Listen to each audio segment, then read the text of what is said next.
Ya. Oke, jadi hari ini kita akan bahas mengenai analisis menggunakan sinar X atau X-ray.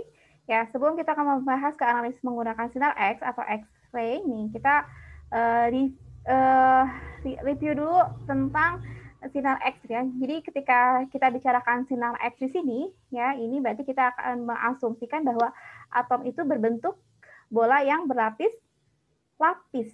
Ya, seperti menurut teori atom siapa? Siapa tuh? Atom. Ya, atom itu berbentuk bola yang berlapis-lapis. Teori atom siapa? Bohr, Bu. Rutherford ya, Rutherford ya. Oke, Bohr juga ya. Ya, itu kan Bohr itu membahasnya dia ada garis ada orbital, subkulit orbital lagi gitu kan ya. Ya, jadi nanti ketika kita membahas sinar X di sini, kita berasumsi bahwa atom ini berbentuk bola, gitu kan, yang berlapis-lapis, ya, serta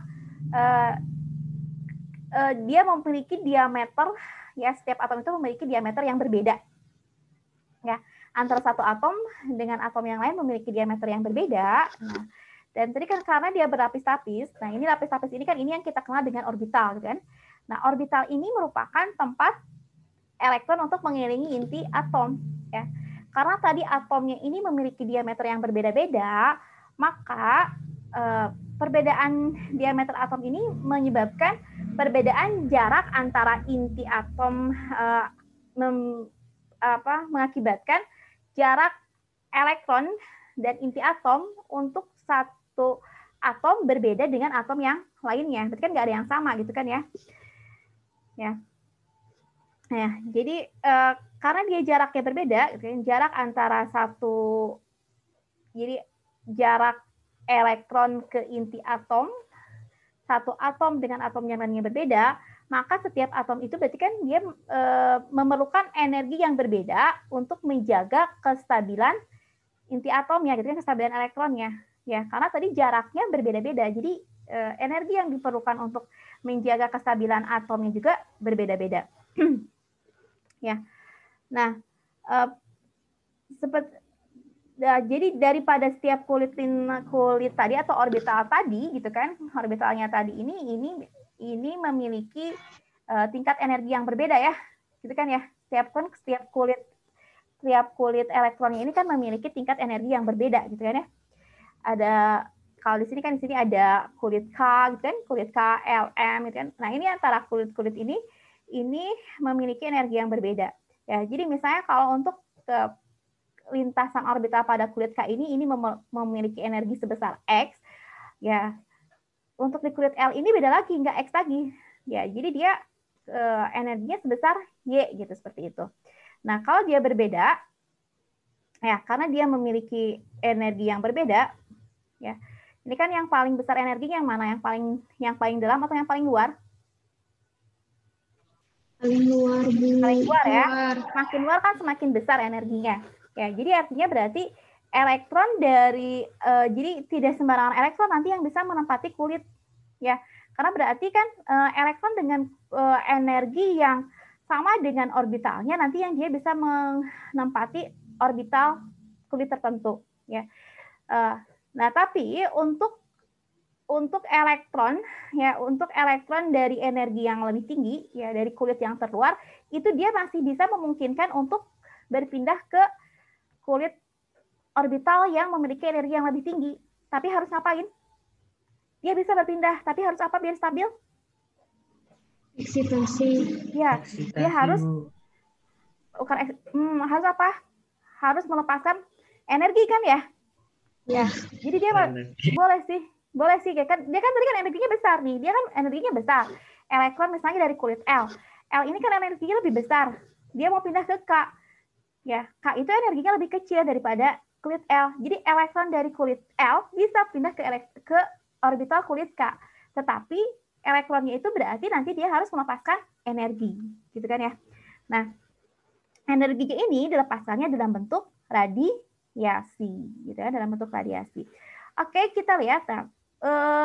radiasi sinar X ini ya, untuk membentuk radiasi sinar X ini dapat terjadi karena transisi elektron dari orbital yang memiliki tingkat energi lebih tinggi menuju orbital dengan tingkat energi yang lebih rendah ya, dengan melalui tahapan berikut. Nah, tahapannya kita lihat di gambar.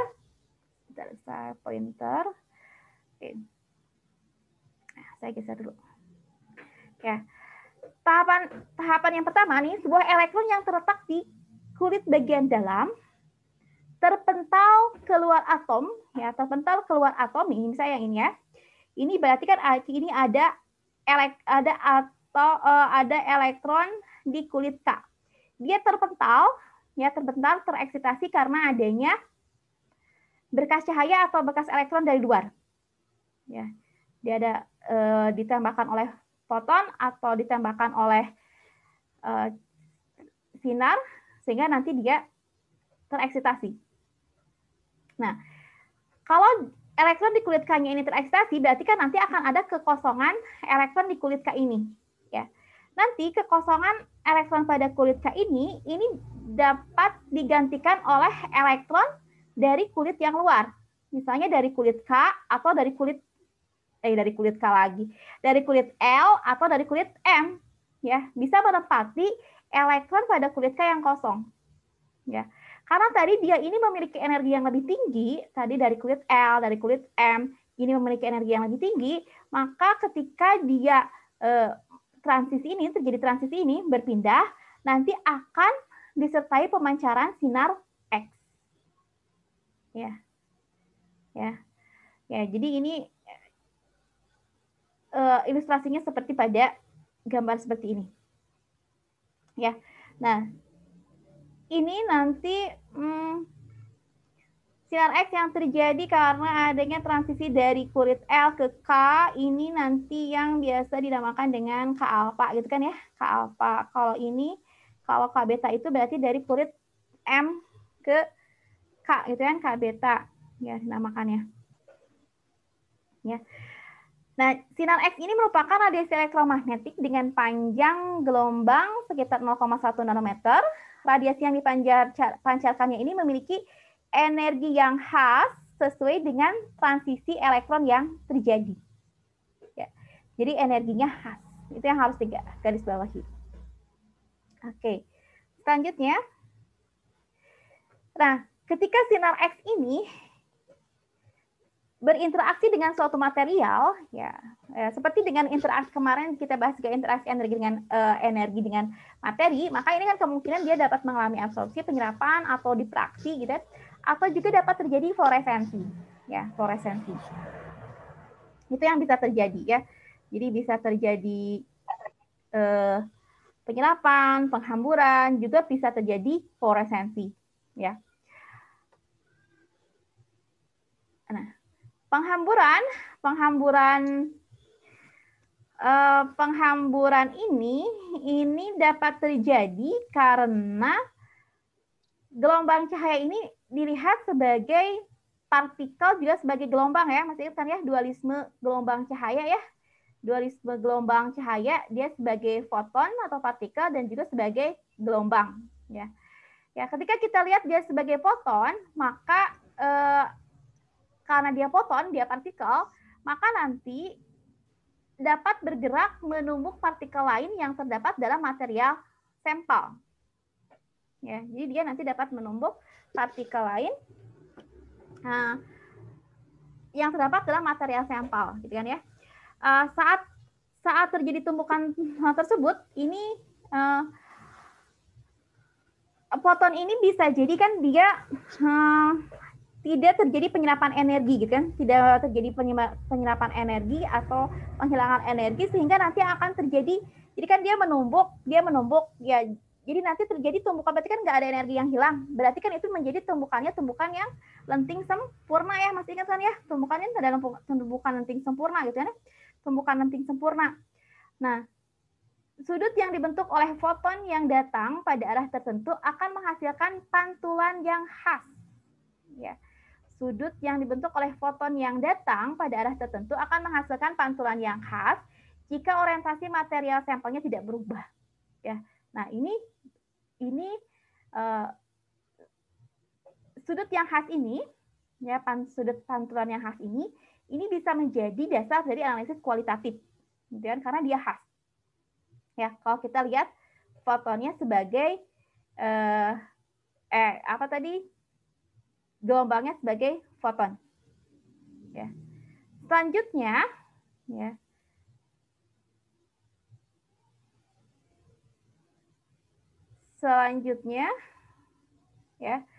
Selanjutnya sebagai gelombang, ya, sebagai gelombang, ini cahaya ini memiliki energi.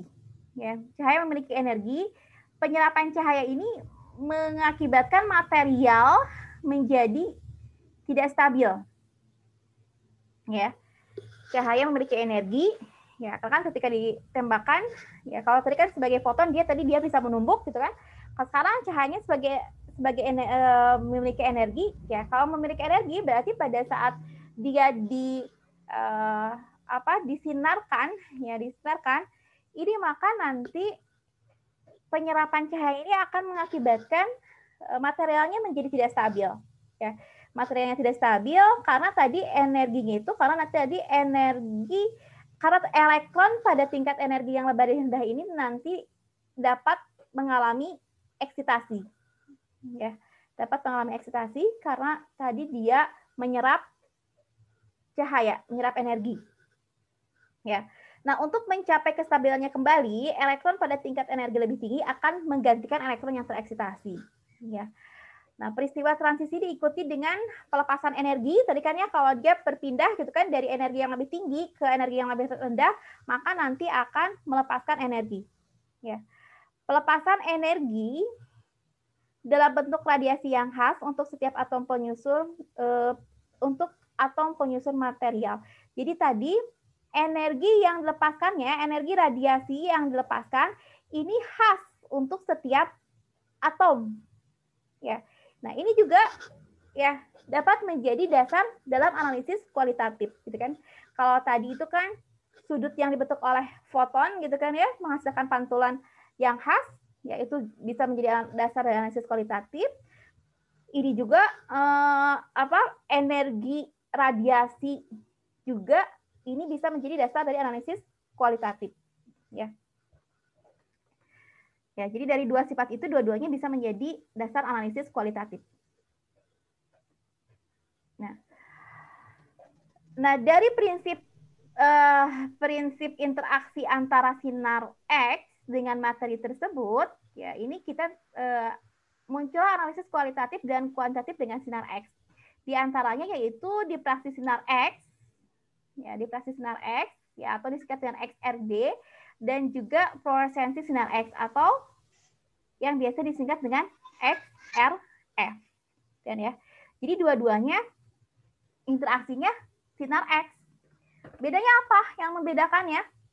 Yang membedakannya untuk teknik XRD ini menganalisis sinar X yang dihamburkan oleh material sampel sebagai hasil dari tumbukan antara sinar X dengan material sampel tanpa mengalami kehilangan energi. Ya, berarti yang tadi ya, karena dia tadi dasarnya berarti prinsipnya tadi kita melihat cahayanya ini sebagai foton, ya. Jadi sinar X yang dianalisis adalah sinar X yang dihamburkan, ya, yang dihamburkan. Oke, terus yang dihamburkan. Terus kemudian, nah untuk teknik XRF ini yang dianalisis adalah sinar X yang dipancarkan dari material sampel sebagai hasil dari tumbukan antara sinar X yang berasal dengan tabung sinar X dengan material sampel yang disertai dengan penyerapan energi dari sinar X oleh material sampel. Ya. Jadi kalau teknik XRF berarti yang dianalisisnya itu adalah tadi yang ketika kan tadi dia dari mengalami eksitasi gitu kan ya. Ketika di sinar X nanti elektronnya mengalami eksitasi, kemudian nanti akan terjadi transisi elektron, kemudian elektron pada kulit terluarnya akan berpindah ke elektron yang kulit dalam dan melepaskan radiasi. Radiasi ini yang dianalisis dengan teknik XRF. Makanya namanya fluorescence. Masih ingat kan kemarin ya fluorescence ya? Fluorescence. Ya, fluorescence. Ya, jadi dia ini teknik XRF itu jadi melihatnya sinar X yang hasil dari radiasi elektron dari kulit terluar yang pindah ke elektron yang kulit lebih dalam gitu. Oke. Ya, itu tadi teknik XRD dan XRF. Oke. Nah, sekarang kita masuk ke XRD. Ya. Nah, sebelum kita bahas mengenai XRD lebih lanjut, nah di praksi sinar X, XRD, kita lihat dulu tentang kristal. Ya, mungkin ini teman-teman sudah dapat juga ya di saat mata kuliah elusidasi struktur ya. Pada saat elusidasi struktur kan udah sampai menghitung ya XRD-nya ya. Ya, udah sampai menghitung kisi dan sebagainya ya. HKL dan sebagainya. Nah, ini kita tidak akan sampai sana, tidak akan di sana karena itu sudah. Nah, kristal ini merupakan susunan atom-atom atau kumpulan atom yang teratur dan berulang dalam ruang 3 dimensi. Keteraturan susunan tersebut disebabkan oleh kondisi geometris yang dipengaruhi oleh ikatan atom yang memiliki arah. Ya, jadi ada atom. Ya, atom ini berarti susunan atom yang susunan atom-atom atau kumpulan atom yang teratur dan berulang, ya itu kan kristal. Ya, kemudian ada yang dinamakan dengan kisi ruang kristal. Kisi ruang kristal ini susunan titik dalam ruang 3 dimensi yang memiliki lingkungan identik antara satu dengan lainnya. Titik dengan lingkungan yang serupa itu disebut simpul kisi. Kesatuan yang berulang di dalam kisi ruang disebut sel unit atau struktur kristal ya. Jadi ada kisi ya kan ini basicnya gitu kan. Ini misalnya basicnya atau motifnya. Nah, ini berarti ini dinamakan dengan kisinya gitu kan. Berarti ini adalah struktur kristalnya seperti itu. Ya, ilustrasinya. Nah, tiap kristal itu memiliki bidang kristal. Ya, bidang kristal ini merupakan bidang yang terbentuk dari susunan atom yang berulang dalam sebuah sistem kristal. Ya. Nah, jadi kalau bidang kristal ya dia bisa ini kalau kita lihat ini di sini di gambar ini dia berbeda-beda bidang kristalnya gitu kan. Ini ilustrasinya berbeda-beda. Ya, ini ilustrasi mengenai beberapa kemungkinan bidang yang terbentuk dalam sebuah sistem kristal 2 dimensi. Ya. Ya, bisa berbeda-beda gitu kan ya. Oke. Jarak yang terdapat antara bidang yang saling berdekatan, ya kan, jarak antara bidang yang saling berdekatan itu yang disebut dengan jarak antar bidang. Jarak antar bidang. Makanya ini bidang. Kalau yang ini kan berarti kan bidangnya ini 1, 2. Berarti kan ini jarak antar bidangnya, ini adalah jarak antar bidangnya. Tapi kalau yang ini berarti jarak antar bidangnya adalah berarti dari sini ke sini kan? Ini jarak antar bidangnya. Yang ini dari sini ke sini jarak antar bidangnya. Yang ini dari sini ke sini jarak antar bidangnya. Jadi kan ketika dia memiliki bidang kristal yang berbeda, bisa jadi dia memiliki jarak antar bidang yang berbeda pula, gitu kan ya. Oke. Nah, kita lanjutkan ke prinsip kerja dari dipraksis sinar X ini, ya. Nah, analisis XRD ini analisis digunakan untuk mengidentifikasi keberadaan suatu senyawa dengan mengamati pola pembiasan cahaya sebagai akibat dari berkas cahaya yang dibiaskan oleh material yang memiliki susunan atom pada kisi kristalnya. Ya. Setiap senyawa ini terdiri dari susunan atom-atom yang membentuk bidang tertentu. Jadi kan tadi bidangnya berbeda-beda, setiap senyawa memiliki bidang yang berbeda. Jika sebuah bidang memiliki bentuk tertentu, maka partikel cahaya atau foton yang datang dengan sudut tertentu hanya akan menghasilkan pola pantulan maupun pembiasan yang khas. Ya. Jadi seperti ini deh, kita punya kita misalnya punya kotak nih, punya kotak sepatu deh, punya kotak sepatu, kemudian kita sinari dengan apa namanya senter gitu kan, kan itu menghasilkan nanti bayangan ya. Kalau misalnya sudut bayangannya ini ya sudut bukan sudut bayangan, sudut dari si senternya itu berbeda, bayangan yang dihasilkan akan sama atau berbeda? Kalau sudutnya berbeda kan ya, kita akan menghasilkan akan menghasilkan bayangan yang berbeda ya. Begitu juga misalnya kalau kita punya sudut yang sama tetapi bentuk kotaknya berbeda, itu kan berarti nanti bayangannya pun akan berbeda. Seperti itulah ilustrasinya seperti itulah ya. Kekhasan pola difraksi yang tercipta inilah yang dijadikan landasan dalam analisis kualitatif untuk membedakan satu senyawa dengan senyawa yang lain menggunakan instrumen XRD ya. Ya. Karena tadi dia memiliki sudut tertentu yang khas gitu kan, antara satu kristal dengan kristal yang lain gitu ya. Antara satu senyawa dengan senyawa yang lain. Ya. Pada XRD ini pola difraksi ini dinyatakan dengan besar sudut yang terbentuk sebagai hasil dari difraksi berkas cahaya oleh kristal pada material, atau sudutnya dinamakan dengan sudut 2 theta gitu ya, sudut 2 tetanya. Ya. Oke. Nah, yang menjadi dasar dari XRD ini adalah ya difraksi ini adalah hukum Drake ya.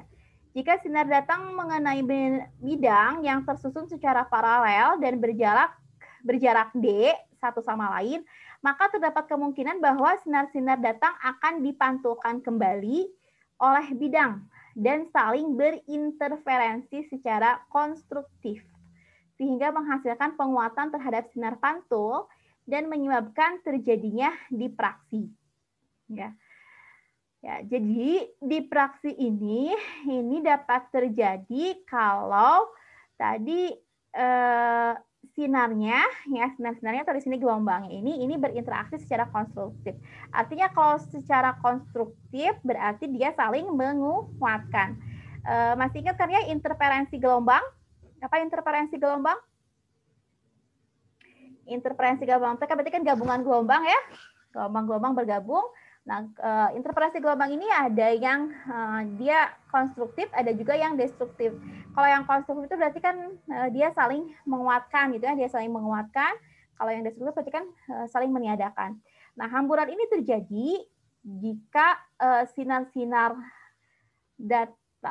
datang ini terjadi terjadi interferensi secara konstruktif.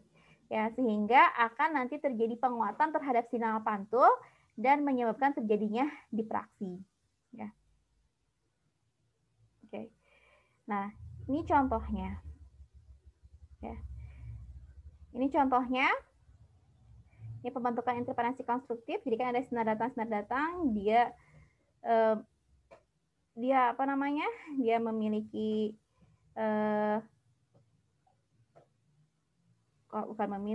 dia mengalami interferensi konstruktif, jadi dia saling menguatkan sehingga nanti dia terjadi difraksi. Ya. Nah, sebagaimana terlihat pada gambar ini panjang gelombang lintasan cahaya. Kalau kita lihat di sini panjang gelombang lintasan cahaya, Oke.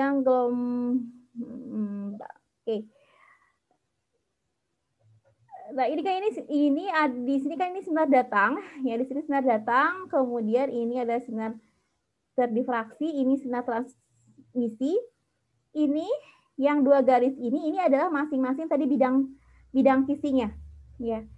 Ya, masing-masing bidang kisi, kemudian di jarak antar bidang kisi ini kan ini D. D ini adalah jarak antar bidang kisi. Ya. Kemudian di sini ada AB, ya. AB ini merupakan panjang gelombang, ya. AB-nya ini adalah panjang gelombang.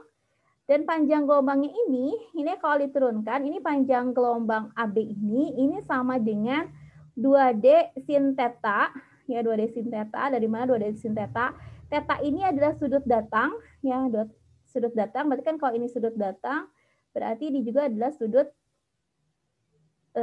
sama ya, besarannya sama, akan sama besarannya. Ya. Ya. Kemudian mencari nilai dari 2D ini, ya kan, mencari nilai bukan AB, berarti kan ini setengah AB ya, setengah AB ini berarti kan kalau ini dibuat garis lurus, berarti ini jadi bentuknya apa nih? Segitiga sama kaki ya. Ya, segitiga sama kaki, berarti kan ini untuk mencari jarak dari sini ke sini, ini adalah D sin theta kan? D-nya yang mana? D-nya ini adalah ini D gitu kan? D kemudian sin. Ya, ini D kan, ini D-nya, gitu kan? Ini D-nya, ya, ini sin theta untuk mencari nilai AB ini. Ya, nilai AB, setengah AB gitu kan. Jadi jarak dari A ke B, ya, atau lambdanya ini adalah 2D sin theta. Ya, 2D sin theta.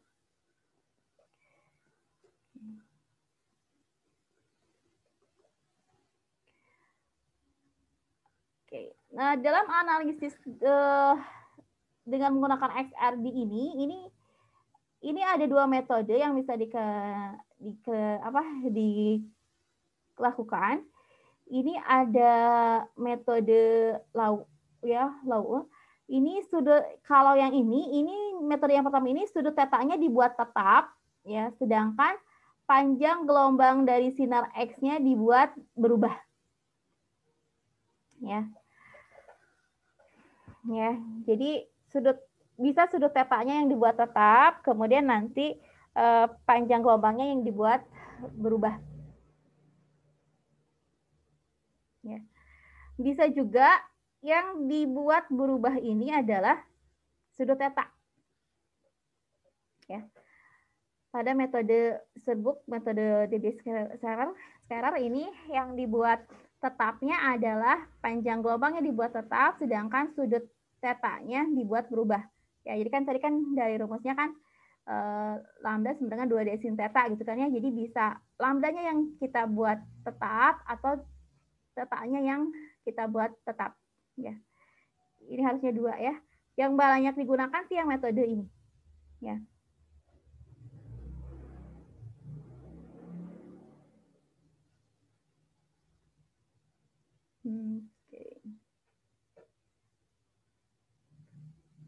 Nah, selanjutnya kita lihat ke instrumentasi XRD. Ini mohon maaf ini gambarnya kurang jelas ya. Kita lihat ini bagian-bagiannya. Nah, bagian-bagiannya yang pertama ada tabung elektron. Ya. Tabung elektron ini merupakan tempat pembentukan elektron yang digunakan untuk menumbuk plat logam sehingga menghasilkan sinar X. Ya. Kemudian nanti sinar X ini yang kemudian digunakan untuk menumbuk material sampel dan menghasilkan spektrum yang kontinu maupun spektrum garis. Ya. Itu jadi ada tabung elektronnya ya. Kemudian ada monokromator. Monokromator ini untuk mengubah berkas polikromatik menjadi masing-masing berkas monokromatik. Nah, kemudian ada filter. Filter ini berguna untuk menyaring sebagian berkas cahaya yang tidak diinginkan yang dapat mengganggu analisis data karena menciptakan gangguan. Ya. Kemudian ada sampel holder. Ya, sampel holder itu berarti kan tempat penyimpanan sampel. Ada detektornya, kemudian ada software. Ya. Jadi sebenarnya untuk software ini kan software ini ada yang pertama ini softwarenya itu berfungsi itu untuk menerjemahkan rekaman pada pita menjadi nilai sudut 2 theta. Ya. Ini kemudian diubah menjadi pola di praktogram, itu softwarenya. Itu berarti kan kalau software yang pertama ini tuh ada software yang memang nanti ada di dalam instrumen gitu kan. Nah, selain software ini ada juga jenis software itu adalah software yang nanti akan kan kalau ini kan tadi dari 2 theta menjadi praktogram.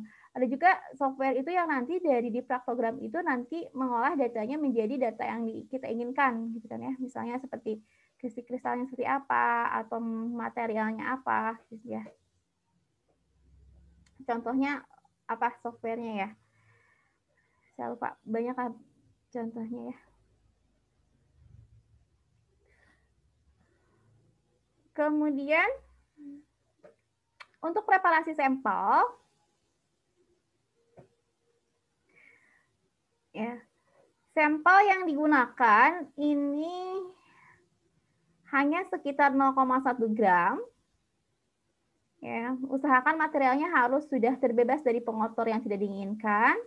Kemudian haluskan material tersebut sampai berukuran sekitar 10 mikrometer atau 200 mes. Ya.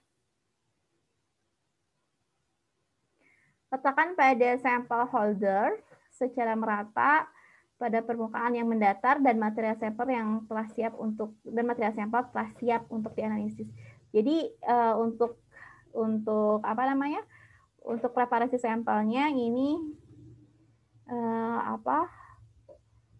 hanya di apa namanya? Bukan dihaluskan saja gitu ya, hanya dihaluskan saja sampai ukuran 200 mes. Untuk preparasi sampel.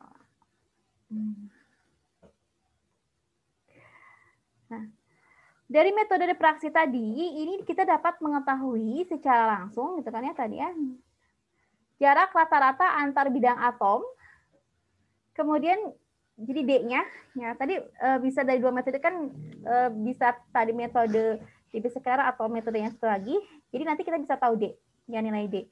Kemudian kita juga dapat menentukan orientasi dari kristal tunggal, ya orientasi dari kristal tunggal. Itu dari HKL-nya, nanti dilihat dari HKL-nya. Kemudian secara langsung ini dapat mendeteksi struktur kristal dari suatu material yang belum diketahui komposisinya. Kemudian secara tidak langsung ini dapat mengukur ukuran, bentuk, dan internal stres dari suatu kristal. Ya, itu fungsi dari XRD. Ya. Nah, data apa yang diperoleh? Tadi kan data yang diperoleh ini adalah berupa grafik difraktogram. Ya.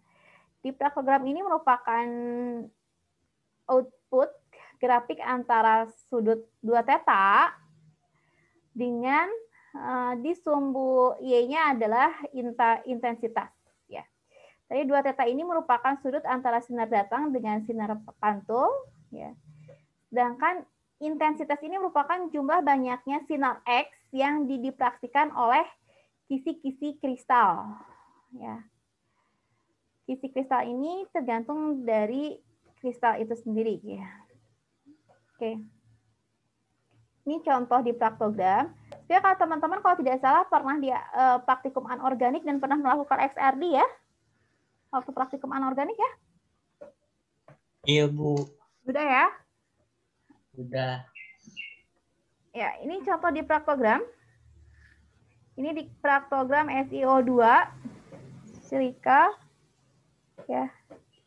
Ya, jadi sumbu X-nya ini adalah sudut 2 theta. Tadi kan 2 theta ini sudut antara tadi sinar datang dengan sinar pantul. Dan sumbu Y-nya ini adalah intensitas sinar X-nya.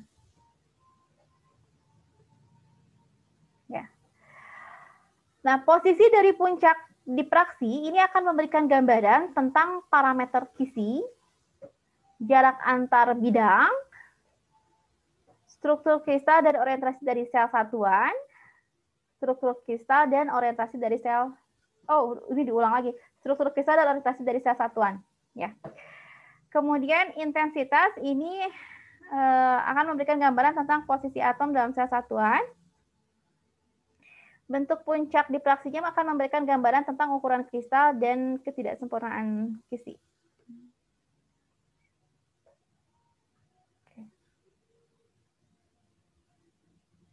Ya.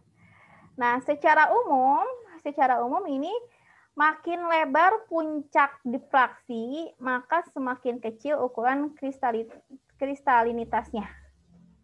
Ya, kristalitasnya.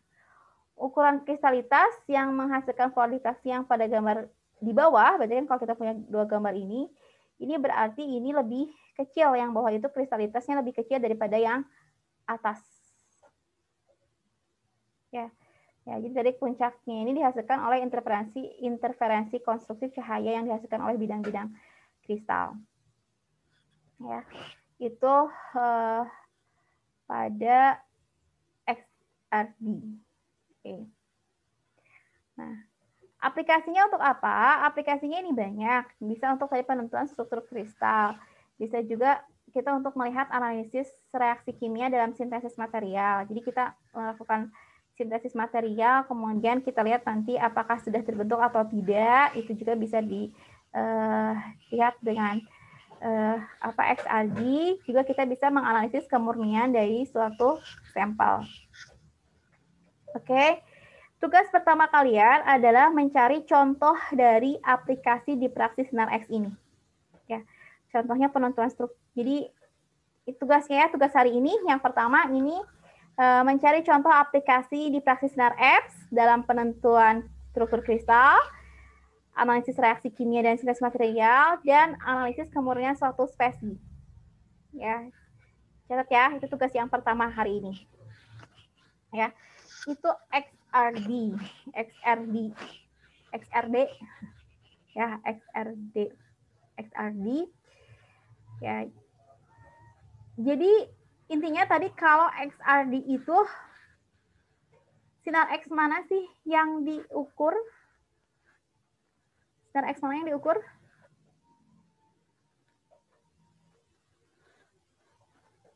Apa yang membedakannya tadi dari XRF? Kalau XRD mah sinar X yang dihamburkan oleh material sampel, Bu. XRD itu yang diukur adalah sinar X yang dihamburkan oleh sampel, gitu kan ya. Jadi kan sampel yang ditembakkan oleh satu foton, gitu kan ya. Maka nanti dia akan sinar X-nya tersebut akan dihamburkan, gitu kan ya. Dan hamburan itu yang nanti dianalisis pada XRD, ya, pada XRD itu. Ya, walaupun sama dua-duanya sama, ada perbedaan ya, sedikit ya. Oke, selanjutnya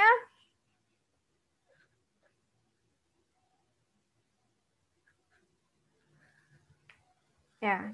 Nah, kita lihat sekarang XRF. Beda nggak nih sama XRF? Ya. Nah, analisis XRF ini memanfaatkan sinar X berenergi tinggi untuk mementalkan elektron yang berada pada tingkat energi terendah pada sampel. Mementalkan elektron yang berada pada tingkat energi terendah pada sampel sehingga terjadi transisi elektron untuk mengisi posisi elektron yang tereksitasi diiringi dengan pemancaran kembali sinar X karakteristik dengan energi yang lebih rendah. Ya, jadi beda dengan tadi XRD ya. Kalau XRD mah kan kita tembakan sinar X, kemudian nanti sinar X-nya itu dihamburkan. Itu yang dianalisis oleh XRD. Sedangkan kalau XRF, kita tembakan sinar X dengan energi tinggi, nanti energi ini akan mengeksitasi elektron pada kulit rendah. Elektron pada kulit rendahnya nanti dia lepas, digantikan dengan elektron pada kulit yang luar yang lebih tinggi. Nah, ketika si elektron dari kulit luar ini menggantikan elektron tadi pada kulit yang lebih rendah, maka dia akan memancarkan sinar X. Maka sinar X itu yang akan diukur oleh XRF. Dan itu bedanya ya. Jadi nanti kalau ditanya bedanya antara XRD dengan XRF harus tahu. Ya, kekhasan karakteristik dari radiasi fluoresensi pada setiap unsur ini memungkinkan dapat dilakukan analisis kualitatif untuk mengidentifikasi unsur-unsur yang berbeda. Ya. Kemudian itu kualitatifnya ya. Jadi tadi kualitatifnya itu ada dilihat dari kekhasan karakteristik dari radiasi fluoresensinya. Ya, kalau tadi kan ada K alfa, K beta gitu kan ya. Nah, itu dilihatnya dari situ. Itu khas. Sementara itu, analisis kuantitatif untuk menentukan konsentrasi dari unsur yang dianalisis dapat ditentukan berdasarkan intensitas dari fluoresensi yang dipancarkan. Ya. Jadi nanti yang dilihatnya adalah intensitasnya. Jadi secara umum untuk melihat konsentrasi itu biasanya ini intensitas dari sampel yang kita itu dibandingkan dengan intensitas dari standar. Ya, tapi intensitas dari standar ini sih kita nggak nyiapin, biasanya sudah ada di dalam di cookbooknya gitu, di cookbook di instrumennya sudah ada, jadi kita tidak menyiapkan standar. Ya, jadi itu sudah ada intensitasnya. Kalau standar sekian itu berapa gitu kan? Ya, jadi nanti data yang kita dapatkan itu bisa nanti langsung berupa data persen ya dari unsur.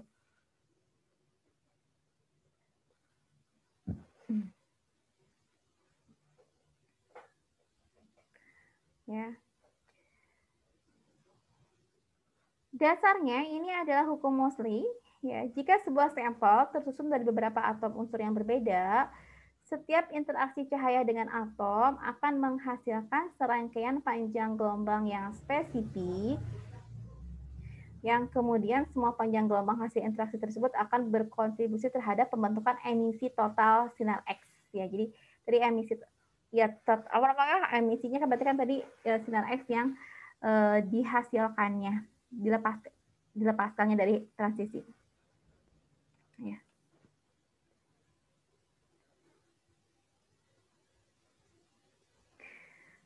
Panjang gelombang radiasi yang dihasilkan dari interaksi antara cahaya dengan atom bersifat spesifik. Ya, oleh karenanya dengan mengidentifikasi panjang gelombang dari radiasi yang dipancarkan akan dapat dilakukan analisis kualitatif untuk menentukan jenis unsur yang terkandung dalam sebuah sampel. Ya. Jadi nanti panjang gelombangnya dia spesifik, ya panjang gelombang dari sinar radiasi sinar X-nya akan spesifik untuk sampel.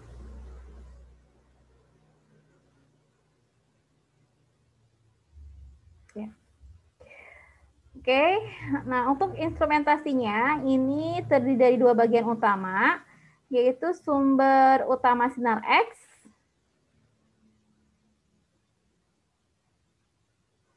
dan peralatan untuk mendeteksi sinar X yang dipancarkan dari sampel. Ya.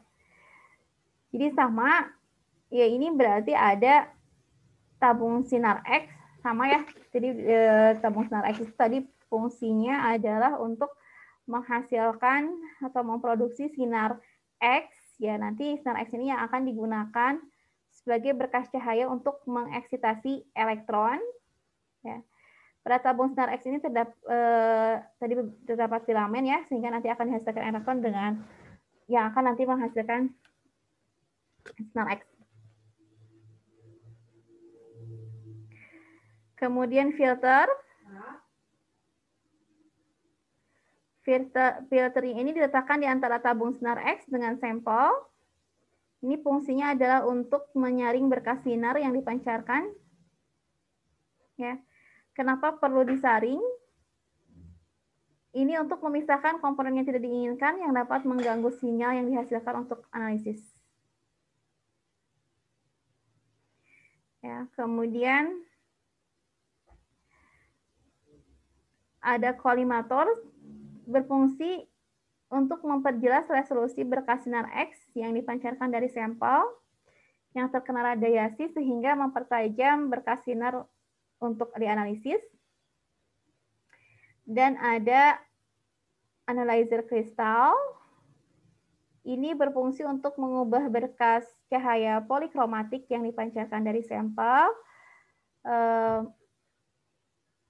menjadi berkas cahaya monokromatik ya, dengan panjang gelombang berbeda sehingga dapat dilakukan analisis kualitatif. Oke, kita balik lagi ke sini.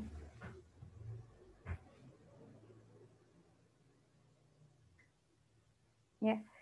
Jadi tadi ya ada bagian tadi yang menghasilkan sinar X dan ada yang tadi untuk menganalisis sinar X.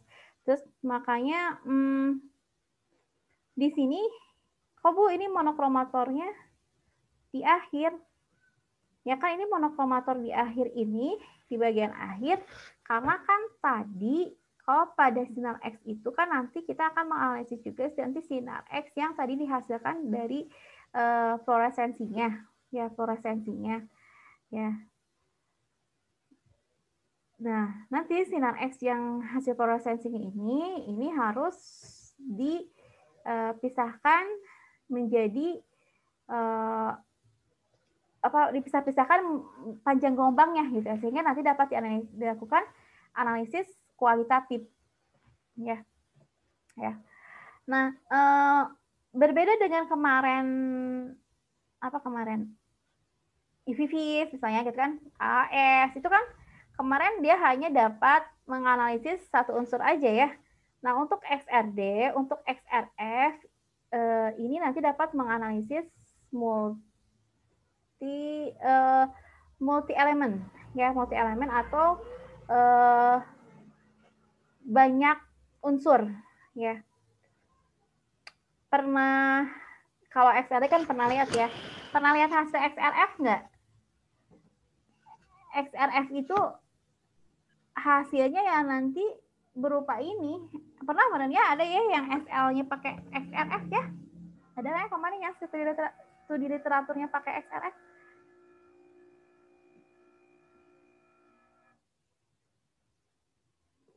Ya. Jadi nanti yang dihasilkan itu, data dari XRF itu yang dihasilkan adalah unsurnya apa saja, ya, unsurnya apa saja, dan dia berapa persen konsentrasinya. Itu yang dihasilkan dari XRF.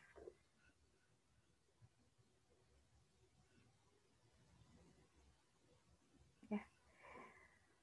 Kemudian untuk preparasi sampel, ya sampelnya ini bisa berupa logam, bisa berupa serbuk, bisa juga berupa sampel cair, ya.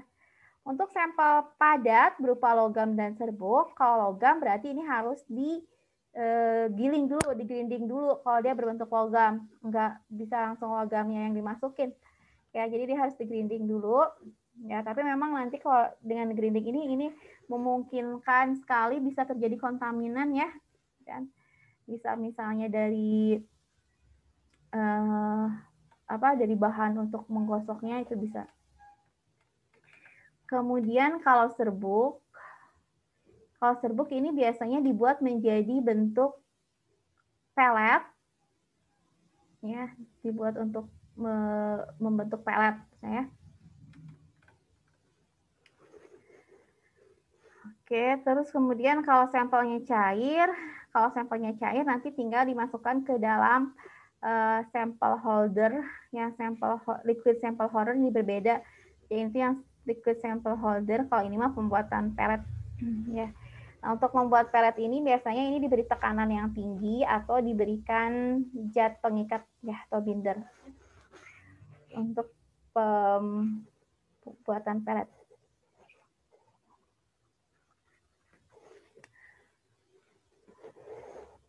Oke.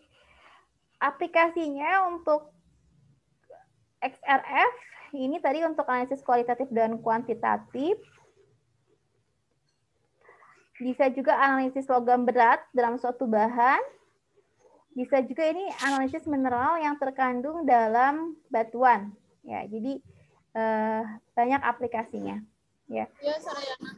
Oke, ini tugas yang kedua. Ya, jadi ini saya tidak jelaskan tentang aplikasi ya, karena kita udah bisik kelamaan juga ini. Ya, bisik kelamaan. Jadi untuk bagian aplikasi memang tidak saya jelaskan. Itu sebagai tugasnya. Jadi sebagai tugasnya yang tadi aplikasi pada XRD dan aplikasi pada XRF, berarti itu nanti tugas teman-teman untuk mencari aplikasinya. Tuh. Ya.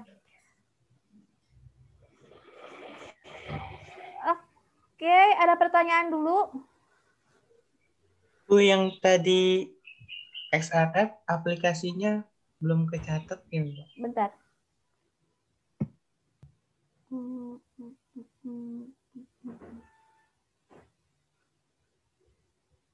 Nih.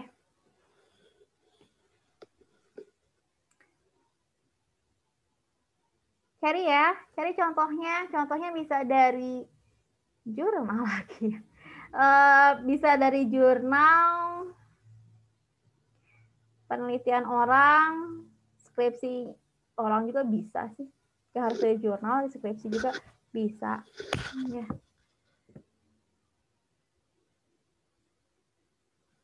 Oke.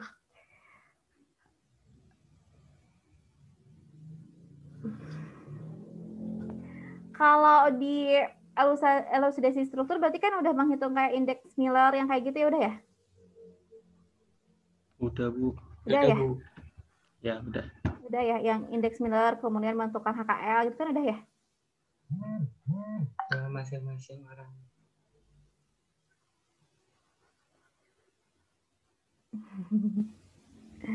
Yang mana channel lagi? Ya.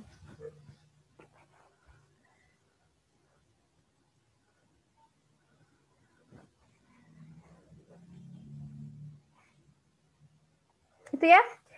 Jadi tugasnya untuk hari ini ya aplikasi. Yang aplikasi aja. Jelas nggak apa perbedaan antara XRD dan XRF?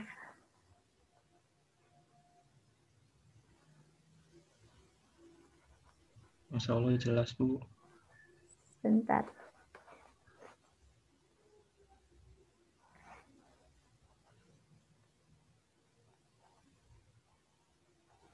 Dua-duanya menggunakan sinyal X gitu kan, tapi prinsipnya berbeda gitu kan ya. Prinsip dan instrumentasinya sedikit berbeda gitu kan.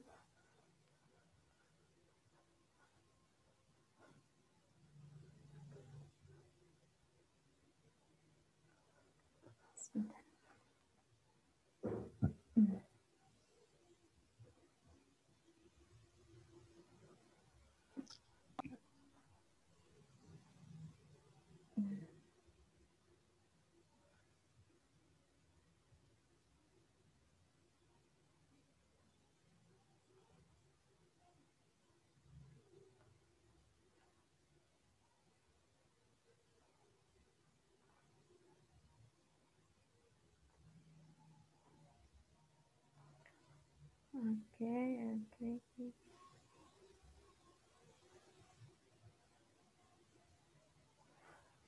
Oh, ada satu lagi. Slide-nya ternyata belum selesai. Oke.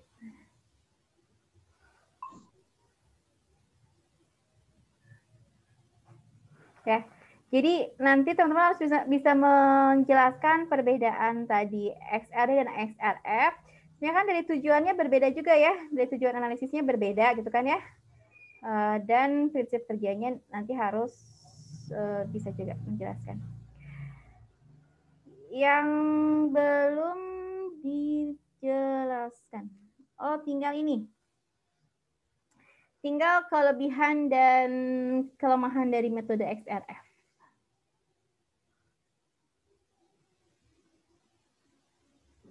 Satu slide terakhir ketinggalan untuk dijelaskan.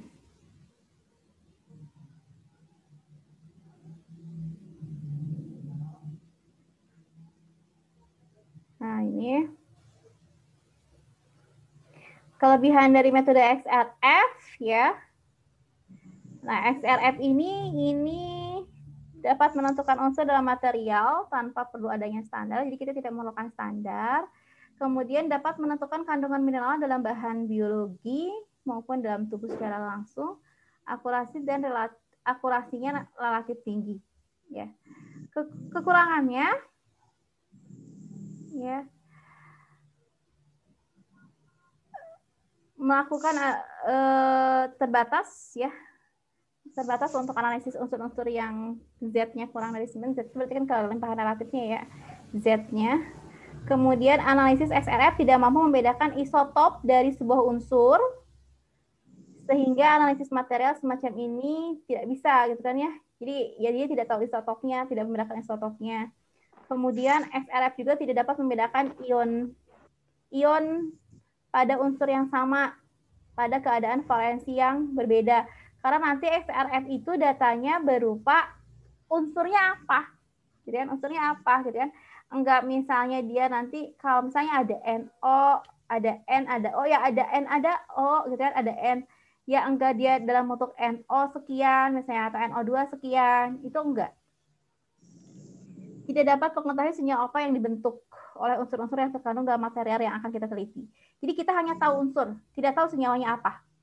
Misalnya sana ada Ca gitu kan, ada P gitu kan, ada O-nya, tapi kita tidak tahu dia berbentuk apa. Tidak dapat menentukan struktur dari atom yang membentuk material itu. Oke, sebetulnya ya ini kan karena berarti memang ya XRF itu tadi ya, dengan XRF itu tadi kan dia sebenarnya tujuan analisis kita berarti kita hanya ingin mengetahui kandungan unsur ya, kandungan unsur dalam suatu material itu. Struktur dan sebagainya dia nggak bisa. Bukan kerjaannya XRF gitu. Ya, bukan kerjaannya XRF. Ya, terus ya Bu berarti nggak usah pakai XRF. Ya tergantung kalian keperluannya untuk apa, keperluan analisisnya. Kalau misalnya memang misalnya untuk kan kalian ingin tahunya struktur kristal, ya udah berarti kan harus melakukannya XRD bukan XRF gitu kan. Tapi kalau misalnya ingin tahu ada unsur apa saja di dalam, ya nggak bisa kalau kita menentukannya dengan XRD, tapi kita harus XRF gitu. Jadi apa ya? Jadi setiap instrumen itu ya dia tidak bisa semua dia kerjain gitu. Ya dia ada bagian-bagiannya, ini untuk apa, ini untuk apa gitu.